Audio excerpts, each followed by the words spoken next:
نبی علیه الصلاة والسلام په لاره باندې تېرېدو، یو بوډۍ د ور په مخه کې ناست ده، غټ فیټ یې ورسره پروت دی، غټ فیټ یې ورسره پروت دی.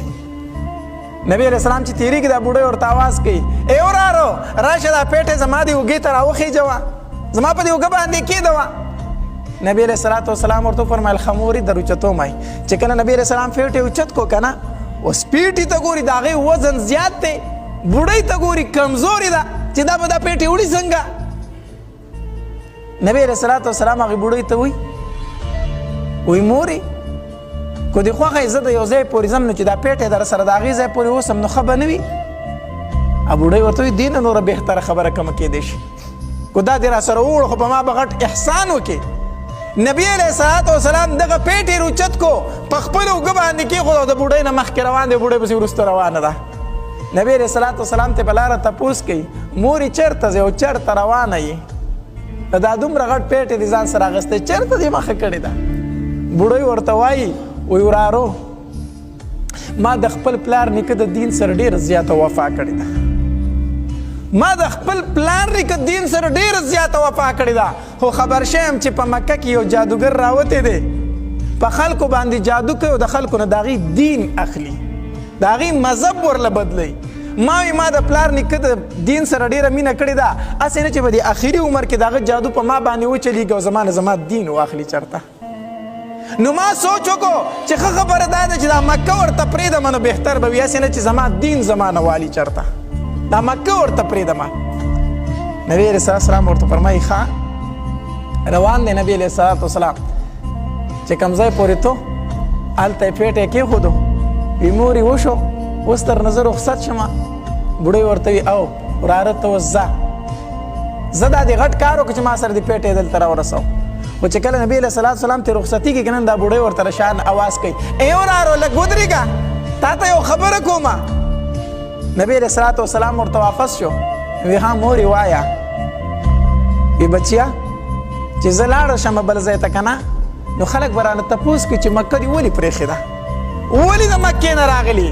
نو زه به ورته وایم چې په مکه کې یو داسې سړی راوتی چې نوم یې محمد دی صلی الله علیه وسلم، داسې جادوګر دی د خلکو نه د هغې دین اخلي، د هغه د وجې نه ما مکه پرېښې ده.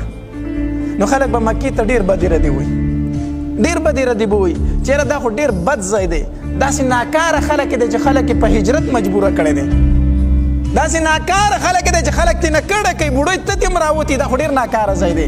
نو خلک به مکې ته بدې ردې وایي. بچیانو زه به ورته وایم چې مکې ته بدې ردې مه وایئ، کو ناکاره خلک پکې شته نو ښه خلک پکې هم شته چې ورته زه بیا ستا نوم اخلمه. ته راته خپل نوم ووایه چې زه ورته وایم مکې خلک ټول بد نه دی، خیر دی کو یو ځوان پکې بد دی، داسې ښه نوجوانان ښه هلکان پکې هم شته، ته راته خپل نوم ووایه که نه. نبی علیه الصلاة والسلام مسکی شو وخندل، وی مورې د کم محمد نه چې ته کډه کوې هغه ستا وړاندې ولاړ دی، د کم محمد نه چې ته روانه یې که نه هغه ستا وړاندې ولاړ دی، چاته چې ته جادوګر وایې هغه ستا وړاندې ولاړ دی. بوډۍ ورته وایي ته محمد یې، هغه محمد نوم ستا دی یقیني؟ نبی علیه الصلاة والسلام ورته وفرمیل او دقه نوم ماته زما مور او پلار ایښی دی، هغه محمد زه یم د چا د وجې نه چې ته روانه یې. هغه بوډۍ ورته په ژړا شوه، وی یقینا ستا جادو په ما وچلېدو، ستا جادو په ما وچلېدو، زه چېرته د داسې سړي د وجې نه مکه نشم پرېښودی، راشه ماله دې لاس په لاس کې راکړه چې زه کلمه ووایم ستا. ورونو مینه محبت، موږ د یو داسې پیغمبر نوم اخیستونکي یو، موږ د یو داسې پیغمبر ته خپل نسبت کوونکي یو. پکار دا ده چې بیا د هغه اخلاق هم خپل کو، د هغه کردار هم خپل کو، د هغه گفتار هم خپل کو که نه. مونږ لم داسې اخلاق پکار دی چې زما اخلاقو ته یو سړی وګوري غیر مسلم چې اسلام راوړي، داسې اخلاق زما نه وي چې غیر مسلمه ما ته ګوري هغه په خپل کفر باندې شکر وباسي. داسې کردار پکار دی، داسې گفتار پکار دی.